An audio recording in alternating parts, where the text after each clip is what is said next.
This is the final iteration of the Moxon 2-bolt vise.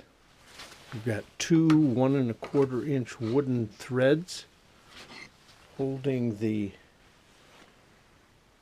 jaws together. I made one minor modification. I cut a slot here because one of the things that I do is carve saw handles, and using a saw rasp, see if I can find one here, which looks like this. You have to have a very, very sharp angle to get the curves all the way around.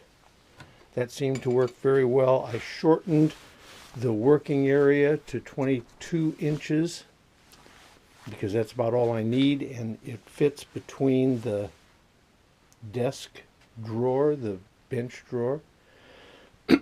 Two quick clamps hold it in and can be released easily. Back here is a support that keeps the back jaw stable on the bench. Works very well, much better than I thought it was going to. And so anyway, that is the Moxon 2-screw bench vise.